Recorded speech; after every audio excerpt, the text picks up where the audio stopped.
దేవుని సన్నిధిలో ప్రార్థన చేసినప్పుడల్లా ఇవన్నీ అడిగేయాలి, ఇవన్నీ పొందేసుకోవాలి అని మన మనసులో ఒక లిస్ట్ ఉంటుంది. కొన్నిసార్లు ప్రార్థన మొదలు పెట్టగానే లిస్ట్ స్టార్ట్ అయిపోద్ది అనమాట. 1 2 3 4 5 ఇంకా ఉన్న లిస్ట్ అంతా చదివేసి యేసునామమున ప్రార్థిస్తున్నాం తండ్రి అని క్లోజ్ చేసేస్తాం. కానీ ఉదయకాల సమయంలో దేవుని సన్నిధిలో ప్రార్థన చేస్తున్నప్పుడు, దేవుని సన్నిధికి మనం వచ్చినప్పుడు ఒక చిన్న స్పిరిచువల్ ఫార్ములా మీకు చెప్పాలని ఆశపడుతున్నాను. చూడండి, కెమిస్ట్రీ చదివే స్టూడెంట్స్కి మ్యాథ్స్లో కూడా చాలా ఫార్ములాస్ ఉంటాయి. ఆ ఫార్ములాస్ చేస్తేనే సమ్ వర్కౌట్ అవుతుంది అనమాట. ఆ ఫార్ములా ఖచ్చితంగా రావాలి.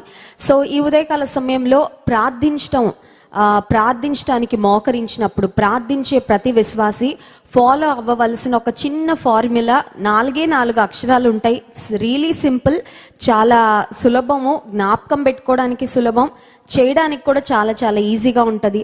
సో ప్రార్థనలో మోకరించినప్పుడు, దేవుని సన్నిధికి మనం వచ్చినప్పుడు మనం చేయవలసిన 4 ప్రాముఖ్యమైన పనులు ఒక చిన్న ఫార్ములాగా మీకు జ్ఞాపకం చేసి ఈ షార్ట్ మెసేజ్ నేను ముగించాలి అని ఆశపడుతున్నాను. ఆ 4 అక్షరాలు ఏంటంటే ACTS. ACTS, యాక్ట్స్ అంటే చదవాలంటే కలిపి యాక్ట్స్. మన కొత్త నిబంధనలో కూడా యాక్ట్స్ అనే ఒక పుస్తకం ఉంటుంది కదండి, అపోస్తల కార్యముల గ్రంథాన్ని ఇంగ్లీష్ బైబిల్లో యాక్ట్స్ అంటారు. ACTS. సో ప్రార్థన చేయడానికి మోకరించినప్పుడు ఈ ACTS ఈ 4 చేయాలి. ఏ అంటే ఏంటి, ఏ దేనికి గుర్తుగా ఉంది అని ఆలోచన చేస్తే A is for adoration. Adoration అంటే దేవుని స్తుతించటంతో, గణపరచటంతో మన ప్రార్థనను ప్రారంభించాలంట. చాలాసార్లు ప్రార్థన ఎలా చేయాలో తెలియక ఎలా పడితే అలా చేసేస్తూ ఉంటాం.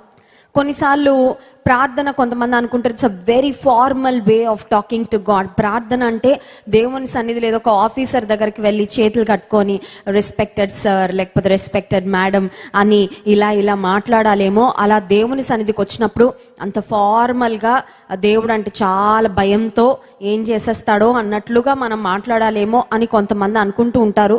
దేవుని దగ్గరకు వచ్చినప్పుడు ధైర్యముతో ఆయన కృపాసనం వద్దకు రావాలి అని హెబ్రీ పత్రికలో దేవుని వాక్యం సెలవిస్తుంది. We must come to God with confidence. ఎందుకు ధైర్యంతో రావాలి, ఎందుకు కాన్ఫిడెన్స్తో రావాలంటే మనకు సమయోచితమైన సహాయము ఆయన సన్నిధిలో దొరుకుతుందని ధైర్యముతో ఆయన కృపాసనం యొద్దకు రావాలంట. He gives timely help for his people. దేవుడు తన ప్రజలకు సమయోచితమైన సహాయాన్ని అనుగ్రహించేవాడు. సింపుల్గా చెప్పాలంటే ఎగ్జామినేషన్ హాల్లో క్వశ్చన్ పేపర్ ఇచ్చిన తర్వాత ఒకవేళ 2 గంటల సమయం ఉంటే ఎగ్జామ్ రాయడానికి, ఆ 2 గంటల సమయంలోనే ఆన్సర్స్ గుర్తు రావాలి. ఇంటికి రాగానే గుర్తొస్తే అన్న ఉపయోగం ఉంటుందండి. కొంతమంది స్టూడెంట్స్ ఉంటారు, పరీక్ష పేపర్ చూడగానే మొత్తం బ్లాంక్ అయిపోద్ది బ్రెయిన్, అసలు ఏమి గుర్తుండవు. ఇలా ఎగ్జామ్ హాల్ నుండి బయటపడగానే మొత్తం ఆన్సర్లన్నీ గుర్తొస్తూ ఉంటాయి. వేస్ట్ కదండి. సమయోచితంగా ఆలోచన జ్ఞానం లేకపోతే సమయం అయిపోయిన తర్వాత వస్తే ఉపయోగము లేదు. కానీ దేవుని సన్నిధిలో మనకి ఏం దొరుకుతుందంటే సమయోచితమైన సహాయము దొరుకుతుందంట. The help that you need in that particular time, in that particular situation.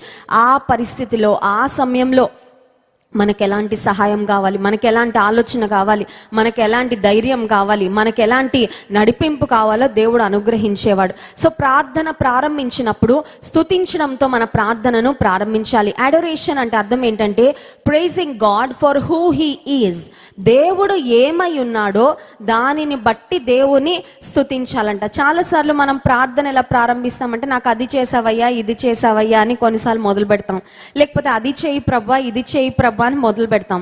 కానీ దేవుడు ఏమై ఉన్నాడో దానిని బట్టి దేవుని స్తుతిస్తూ మన ప్రార్థనను ప్రారంభించాలి. ఒకవేళ మిమ్మల్ని అడిగితే దేవుడు ఏమై ఉన్నాడు, హూ ఇస్ గాడ్ అని అడిగితే మీరు ఏం చెప్తారండి జవాబు? దేవుడు ఎవరండి అని అడిగితే ఏం చెప్తారు? ఆశ్చర్యకరుడు, వండర్ఫుల్, ఆలోచనకర్త. బ్రదర్స్ చెప్పండి కొన్ని. నిత్యుడగు తండ్రి, సమాధానకర్తయగు అధిపతి, ఇంకా ప్రేమ స్వరూపి, సర్వశక్తిమంతుడు, ఉన్నవాడు అనువాడు, అల్ఫా ఒమేగా అయిన వాడు, ఇంకా సర్వాధికారము కలిగిన వాడు, ప్రేమ స్వరూపి ఇందాక చెప్పుకున్నాం. ఇంకా అండి ఆశ్చర్యకరుడు, నజరేతు వాడు. ఓకే, దేవునికి చాలా నేమ్స్ ఉన్నాయి, చాలా టైటిల్స్ ఉన్నాయి.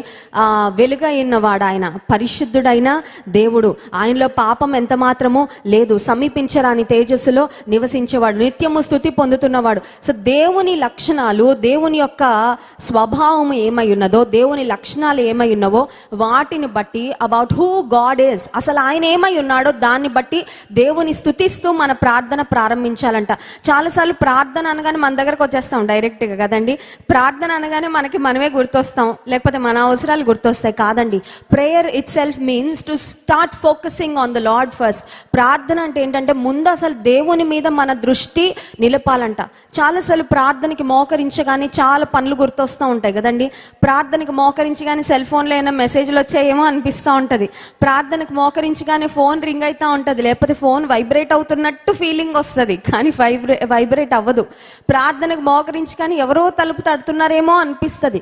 ప్రార్థనకు మోకరించి కానీ ఏవేవో గుర్తొస్తూ ఉంటాయి. చాలాసార్లు ప్రార్థనకు మోకరించినప్పుడు we will not be able to truly focus on the Lord. అసలు దేవుని మీద మనసు కూడా చాలాసార్లు నిలపకుండానే ఏదో ఒక అలవాటుగా, లేకపోతే ఏదో ఒక నామినల్గా ప్రార్థన చేసి, చాలామంది మోకాళ్ళు వేసి ప్రార్థన చేసి 4 మాటలు చెప్పి వెళ్ళిపోతుంటారు. సో ప్రార్థనలో మొట్టమొదటిగా ఫోకస్ ఆన్ ద లార్డ్, దేవుని పైన మన దృష్టి నిలపాలి. ఆయన ఏమై ఉన్నాడో దాన్ని బట్టి దేవుని స్తుతించాలి. సో ఫస్ట్ది అడోరేషన్. రెండవ ప్రాముఖ్యమైన అంశము, ఇది చాలాసార్లు స్కిప్ చేసేస్తూ ఉంటామండి ప్రార్థనలో. ఈ సెకండ్ పార్ట్ చాలా మంది స్కిప్ చేస్తారు. సెకండ్ పార్ట్ ఏంటంటే సి అంటే కన్ఫెషన్. దేవుని సన్నిధిలో మన తప్పిదాలు ఒప్పుకోవడము మనం చేయవలసిన రెండవ ప్రాముఖ్యమైన పని. ఎందుకంటే దేవునికి మనకు మధ్యలో మనం చేసిన పాపములు, అతిక్రమములు అడ్డుగా ఉంటే మనం చేస్తున్న ప్రార్థనకు కూడా జవాబు రాదు. మన అతిక్రమములే మనకి దేవునికి మధ్యలో అడ్డుగా ఉంటాయి. కాబట్టి ఇక ఆ తర్వాత నువ్వు ఎంత పెద్ద లిస్ట్ చదివినా ఆ లిస్ట్కి, నీ అంశాలకి నెరవేర్పు రాదు. సో రెండవదిగా మన జ్ఞాపకం ఉంచుకోవాల్సింది, ప్రార్థనలో మన తప్పులను, మన పాపములను దేవుని సన్నిధిలో ఒప్పుకోవాలి. మనందరికీ తెలుసు, David is a man after God's own heart. దావీదు దేవుని హృదయానుసారుడైన మనుష్యుడు. ఎందుకు దేవుని హృదయానుసారుడైన మనుష్యుడు అయ్యాడో తెలుసా అండి? దేవుని స్తుతించడంలో ఎంత ముందుండేవాడో దావీదు, దేవునికి విరోధంగా పాపం చేసినప్పుడు దేవుని సన్నిధిలో సిగ్గు విడిచి, దేవుని సన్నిధిలో నేను రాజునని కూడా మర్చిపోయి, నా దేవునికి విరోధంగా నేను పాపం చేశానని ఒక పెద్ద కీర్తన దావీదు భక్తుడు రాశాడు. దేవుడు భక్తుల యొక్క పాపాలు కూడా పట్టించుకున్నాడు. దేవుడు ఏది కప్పిపుచ్చేవాడు కాదు. మనం జ్ఞాపకం చేసుకుంటూనే ఉంటాం ఈ మాట. దేవుడు క్షమించేవాడే కానీ మనం క్షమాపణ అడగకపోతే ఆయన క్షమించడు. మనం రియలైజేషన్లోకి రాకపోతే నా బిడ్డలే కదా పర్వాలేదులే అని దేవుడు చూసి చూడనట్లుగా ఊరుకోడు. ఇన్ఫ్యాక్ట్ దేవుని బిడ్డలు పాపం చేస్తే ఆయన ఇంకా ఖచ్చితంగా ఉంటాడు ఆ విషయంలో. ఎందుకంటే నాకు ఇంత దగ్గరగా ఉండి ఎలా తప్పిపోయారు, ఖచ్చితంగా మనం ఆ రియలైజేషన్లోనికి, ఆ పశ్చాత్తాపంలోనికి రావాలని దేవుడు ఖచ్చితంగా కోరుకుంటాడు. దావీదు భక్తుడు బత్షెబాతో పాపం చేసి, బత్షెబా భర్త అయిన ఊరియాను నరహత్య చేయించిన తరువాత ఒక హంతకుడు అయ్యాడు, ఒక వ్యభిచారి అయ్యాడు, ఒక అబద్ధికుడు అయ్యాడు దావీదు. ఆ సమయంలో దేవుని సన్నిధిలో ఒక కీర్తన రాశాడండి. చూడండి, 51వ కీర్తనలో మనం ఆ మాటలు చూస్తాము. దావీదు యొక్క ప్రార్థన, 2వ వచనం, నా దోషము పోవునట్లు నన్ను బాగుగా కడుగుము, నా పాపము పోవునట్లు నన్ను పవిత్రపరచుము. David's heart is after God. దావీదు దేవుని హృదయానుసారుడైన మనుష్యుడు. ఎందుకు అయ్యాడంటే, స్తుతించడానికి ఎంత ముందున్నాడో క్షమాపణ అడగడానికి కూడా అంతే ముందున్నాడు. హల్లెలూయా. మనం కూడా దేవునికి దగ్గరగా ఉండాలంటే, దేవుని యొక్క శ్రేష్టమైన ఆశీర్వాదాలు ఒక్కటి కూడా మిస్ అవ్వకుండా ఈ లోకంలో పొందుకోవాలంటే ఒకటే జీవితం కదండి. 10 జీవితాలు ఉన్నాయండి, ఒకటే జీవితం. ఆశీర్వాదాలు పొందుకోవాలన్నా ఒకటే జీవితం, శాపాలతో బ్రతకాలన్నా ఒకటే జీవితం, దేవునికి దగ్గరగా బ్రతకాలన్నా ఒకటే జీవితం, దేవునికి దూరంగా బ్రతకాలన్నా ఒకటే జీవితం. నీకు దేవుడిచ్చిన అవకాశాలన్నిటినీ సద్వినియోగపరచుకోవాలన్నా ఒకటే జీవితం, అవకాశాలన్నీ కోల్పోయిన తర్వాత రిగ్రెట్తో కూర్చోవాలన్నా ఒకటే జీవితం. సో ఏం చేయాలన్నా ఈ ఒక్క జీవితంలోనే. దావీదు ఈ ప్రార్థనలో, లుక్ ఎట్ ద వర్డ్స్, దావీదు ఎంచుకున్న మాటలు ఒకసారి చూడండి. ప్రసంగి గ్రంథంలో ఒక మాట ఉంటుంది, దేవుని సన్నిధికి వచ్చినప్పుడు మీ మాటలను మీరు జాగ్రత్తగా చూసుకోండి.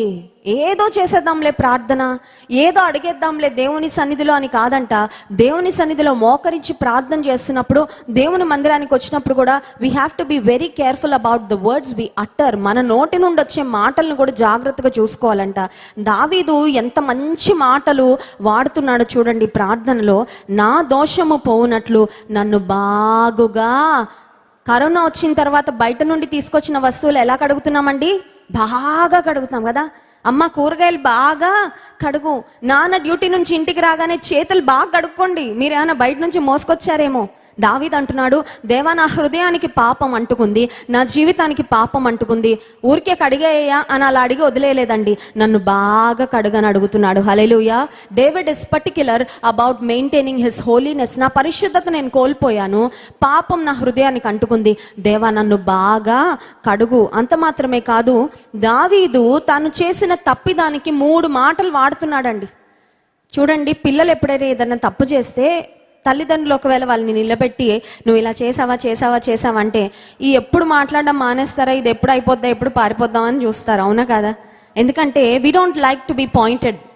ఎవరైనా మనల్ని వేలెత్తి చూపిస్తూ ఉంటే నచ్చదు. ఎవరైనా మెచ్చుకుంటా ఉంటే ఇంకా కాసేపు మెచ్చుకుంటే బాగుండి అనిపిస్తుంది. కానీ మనలో ఉన్న తప్పులు ఎత్తి ఎవరైనా మాట్లాడుతుంటే ఇది ఎప్పుడు అయిపోద్దబ్బా, ఇంకెప్పుడు వదిలేస్తారబ్బా, ఈ కోర్టు సీన్ ఎప్పుడు క్లోజ్ అయిపోద్దబ్బా, నేను ఎప్పుడు ఫ్రీగా ఉంటానా, ఈ గిల్ట్ నుండి ఎప్పుడు తప్పించుకుంటానా అనుకుంటాము. ఒకవేళ ఎవరైనా పిలిచి అసలు మీరు ఏం చేశారండి అని అడిగితే ఒక ముక్కలో చెప్పి పక్కన పెట్టేస్తారు కదండి. నరహత్య చేసిన వ్యక్తిని కూడా ఒకవేళ కోర్టులో నిలబెట్టి లాయర్స్ నీ నేరం రుజువైందా, అసలు ఎలా చేసామంటే ఏం లేదండి కత్తి తీసుకున్నాను పొడిచానండి అంతే. He doesn't want to talk about it, elaborate and explain. దాని గురించి విడమర్చి చెప్పడానికి ఇష్టం ఉండదు. ఎందుకంటే మనం చేసిన తప్పులు పాపాలు కప్పుకోవాలని ఇష్టపడతాము, దాన్ని ఓవర్లుక్ చేయాలని ఇష్టపడతాము, ఎవరికి ఎక్స్పోజ్ చేసుకోవాలని ఇష్టపడం. కానీ దావీదు తాను చేసిన పాపానికి 3 పదాలు వాడుతున్నాడు చూడండి. 51వ కీర్తనలో 1వ వచనము నా అతిక్రమములను తుడిచివేయి, 2వ వచనంలో నా దోషము పోవునట్లు, 2వ వచనంలోని 2వ లైన్ నా పాపము పోవునట్లు. 3 మాటలు వాడుతున్నాడు. నేను అతిక్రమం చేశాను, నేను దోషం చేశాను, నేను పాపములు చేశాను. అంటే అర్థం ఏంటంటే దావీదు తన తప్పును ఒప్పుకోవడానికి ఎంత శ్రద్ధ చూపిస్తున్నాడో ఒక్కసారి మనము అర్థం చేసుకోవాలి. దేవుడు ఎవరిని ఆశీర్వదిస్తాడో తెలుసా? అతిక్రమములను దేవుని సన్నిధిలో ఒప్పుకోవడానికి ఎవరికి శ్రద్ధ ఉంటుందో వారిని దేవుడు ఆశీర్వదిస్తాడు. హల్లెలూయా. చేసిన తప్పిదాలు కప్పుకొనే వారిని దేవుడు ఆశీర్వదించాడు. అతిక్రమములు దాచిపెట్టువాడు వర్ధిల్లడు, వాటిని ఒప్పుకొని విడిచిపెట్టువాడు కనికరము పొందునని సామెతల గ్రంథంలో దేవుని వాక్యంలో గమనిస్తాం. దావీదు భక్తుడు అంటున్నాడు, నేను దోషం చేశాను, అతిక్రమాలు చేశాను, పాపం చేశాను, లార్డ్ ప్లీజ్ ఫర్గివ్ మీ. అంతటితో ఆపేలేదండి. 7వ వచనంలో నేను పవిత్రుడనవునట్లు హిస్సోపుతో నా పాపము పరిహరించుము, హిమము కంటే నేను తెల్లగా ఉండినట్లు నీవు నన్ను కడుగు. దావీదు యొక్క ఆశ నా ముఖం బాగా తెల్లగా అవ్వాలని కాదండి, నా హృదయం బాగా తెల్లగా ఉండాలని కోరుకుంటున్నాడు. హల్లెలూయా. ఈ రోజుల్లో కనుక ఆడపిల్లలకు ఒక వరం ఇస్తే ఏం కావాలో కోరుకోండి అంటే అందరూ ఏం కోరుకుంటారు? అమెరికన్లా అయిపోవాలండి.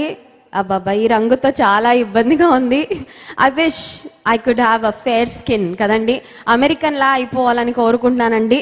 అప్పుడు ఇంకా ఏ ప్రాబ్లము ఉండదు, ఎంత బాగుంటుందో, చాలా ప్రశాంతంగా ఉంటుంది, అందమే ఆనందం అనుకుంటారు కొంతమంది కదండి. దావీదు బాహ్య సంబంధమైన అందం కొరకు ప్రాకులాడట్లేదు. దావీదు అడుగుతున్నాడు హిమము కంటే తెల్లగా.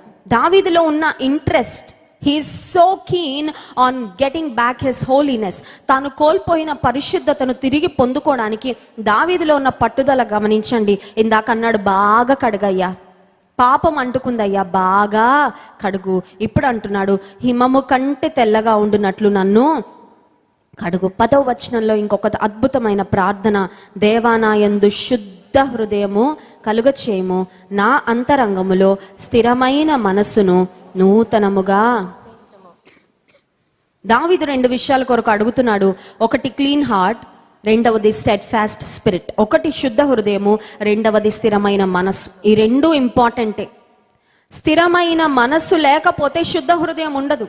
చంచలమైన మనసు, పాపానికి ఊరికే ఉబ్బిలూరే, పాపానికి ఊరికే ఆకర్షించబడే అస్థిరమైన మనసుంటే శుద్ధ హృదయాన్ని మెయింటైన్ చేసుకోలేడు. అందుకని దావీదుకు తెలుసు హృదయానికి మనసుకి మధ్యలో ఉన్న సంబంధం ఎలాంటిదో, హృదయము మనస్సు రెండు ప్రాపర్గా ఉండడం ఎంత అవసరమో దావీదుకు తెలుసు. అందుకని అడుగుతున్నాడు, శుద్ధమైన హృదయం ఇవ్వయ్యా, స్థిరమైన మనసు దయచే ప్రభా. ఈ ఉదయకాల సమయంలో ఉపవాస ఉజ్జీవ ప్రార్థనలకు వచ్చిన మనం కూడా, even if you don't take anything back home, నీ ఇంటికి నువ్వు ఏం తీసుకొని వెళ్ళకపోయినా ఈ రెండు తీసుకొని వెళ్తే చాలండి. ఏంటి తెలుసా? శుద్ధ హృదయము, స్థిరమైన మనసు. హల్లెలూయా. ఎక్కడ దొరుకుతుంది శుద్ధ హృదయం? ఏ కార్డియాలజిస్ట్ ఇస్తాడు శుద్ధమైన హృదయం? కార్డియాలజిస్ట్ హార్ట్లో ఉన్న క్లాట్స్ తీసేస్తారేమో, స్టంట్ వేసో లేకపోతే బైపాస్ సర్జరీ చేసో ఓపెన్ హార్ట్ సర్జరీ చేసో డాక్టర్స్ ఈ భౌతికమైన హృదయాన్ని రిపేర్ చేయగలరు, కానీ మన హృదయంలో ఉన్న పాపాన్ని ఎవరు రిపేర్ చేయగలరంటే హెవెన్లీ కార్డియాలజిస్ట్. హల్లెలూయా. పరలోకపు పరమ వైద్యుడు, ఆయనే బాగు చేయగలడు. శుద్ధమైన హృదయము, స్థిరమైన మనస్సు. ఈ ఉదయకాల సమయంలో నువ్వు శుద్ధమైన హృదయం, స్థిరమైన మనసు అడిగితే, మీరు ఆయన రాజ్యమును నీతిని మొదట వెదకుడి, అప్పుడు అవన్నీ మీకు అనుగ్రహించబడును. హల్లెలూయా. దేవుడు అనుకుంటాడు, మురిసిపోతాడండి, నా బిడ్డలు ఆత్మీయంగా జీవించడానికి ఎంత ప్రాధాన్యత ఇస్తున్నారు, నా సన్నిధికి ఎంత ప్రాధాన్యత ఇస్తున్నారు, నాతో సరిగ్గా ఉండడానికి, పరిశుద్ధతను కలిగి ఉండడానికి ఎంత కోరుకుంటున్నారు, వారికి కావాల్సినవన్నీ కూడా నేను అనుగ్రహిస్తానని దేవుడు ఖచ్చితంగా దయచేస్తాడు. హల్లెలూయా. సో మనం ప్రార్థనలో చేయవలసిన రెండవ పని ఏంటంటే సి అంటే కన్ఫెషన్. మూడవదిగా, ఇప్పుడన్నా ప్రేయర్ రిక్వెస్ట్ అని చెప్తారేమో అనుకుంటున్నారు కదా, మూడోది కూడా కాదు ప్రేయర్ రిక్వెస్ట్. మూడోది టీ అంటే థ్యాంక్స్ గివింగ్. ఏంటండి? టీ అంటే థ్యాంక్స్ గివింగ్. మూడవదిగా కృతజ్ఞతాస్తుతులు చెల్లించుట. మరి అడరేషన్కి థ్యాంక్స్ గివింగ్కి డిఫరెన్స్ ఏంటి? మొట్టమొదటి అంశం కూడా దేవుని స్తుతించడమే, మళ్ళీ కృతజ్ఞతాస్తుతి చెల్లించుట అంటే కూడా థ్యాంక్సే కదా. మరి దానికి దీనికి మధ్యలో ఉన్న తేడా ఏంటంటే, మొట్టమొదటి అంశం ఏ అంటే అడరేషన్లో దేవుడు ఏమై ఉన్నాడో దాన్ని బట్టి దేవుని స్తుతించడం అయితే, థర్డ్ స్టెప్ టీ అంటే థ్యాంక్స్ గివింగ్లో దేవుడు మనకేం చేశాడో దాన్ని బట్టి దేవుని స్తుతించాలి. హల్లెలూయా. దేవుడు మనకేం చేశాడండి? అన్నీ చేశాడు కదా, అన్నీ చేస్తూనే ఉన్నాడు, ఆక్సిజన్ ఇస్తూనే ఉన్నాడు, అన్ఇంటరప్టెడ్ ఆక్సిజన్ సప్లై కదండి, కాపాడుతూనే ఉన్నాడు, కునుకక నిద్రపోక పుట్టిన దగ్గర నుంచి ఇప్పటి వరకు కాపాడుతూనే ఉన్నాడు. ఆయన మనల్ని గమనిస్తూనే ఉన్నాడు, ఆయన మనకు కావాల్సినవన్నీ ప్రొవైడ్ చేస్తూనే ఉన్నాడు. And he has never run out of resources. ఇంకా నా దగ్గర నీకు ఇవ్వడానికి లేదు అని ఆయన ఎప్పుడు ఖాళీ చేతులు చూపించలేదు. So we must thank God for all that he has done for us. దేవుడు మనకేం చేశాడో వాటన్నిటిని బట్టి దేవునికి కృతజ్ఞతాస్తుతులు చెల్లించాలి. అండ్ దెన్ ఫైనలీ ఎస్ అంటే ఏంటంటే సప్లికేషన్. సప్లికేషన్ అంటే మన మనవులేంటో దేవుని సన్నిధిలో, ఇవన్నీ మొదలు పెడితే ప్రార్థన 2 నిమిషాల్లో అవ్వదండి. అవుతుందా? కొంతమంది మోకాలు వేసి అప్పుడే అయిపోయింది అంటారు. అదేదో మంత్రంలాగా, 2 నిమిషాలు మంత్రంలాగా మోకాలు వేసేసి ఫినిష్డ్, ప్రార్థన అయిపోయింది, చేసేసాను ప్రార్థన, చెప్పుకోవాల్సినవన్నీ చెప్పేసుకున్నానని అనుకుంటారు. ఎందుకంటే వాళ్ళు వారికి ఉన్న అవసరతలు చెప్పుకొని ప్రార్థన ముగించేస్తున్నారు కాబట్టి వాళ్ళ ప్రార్థన అయిపోతుంది. కానీ మన ప్రార్థనలో మొట్టమొదటిగా దేవుని ఆరాధించే అనుభవము, ఆయన ఏమై ఉన్నాడో దాన్ని బట్టి ఆయనను ఘనపరచడం, రెండవదిగా మన పాపాలు దేవుని సన్నిధిలో ఒప్పుకోవడం, మూడవదిగా కృతజ్ఞతాస్తుతులు చెల్లించడము, నాలుగవదిగా అప్పుడు మన మనవులు దేవుని సన్నిధిలో మనం చెప్పుకుంటే మన ప్రార్థనలకు ఖచ్చితంగా దేవుడు జవాబును ఇస్తాడు. అట్టి ప్రార్థన అనుభవముతో దేవుడు మనందరినీ నింపి ఆశీర్వదించి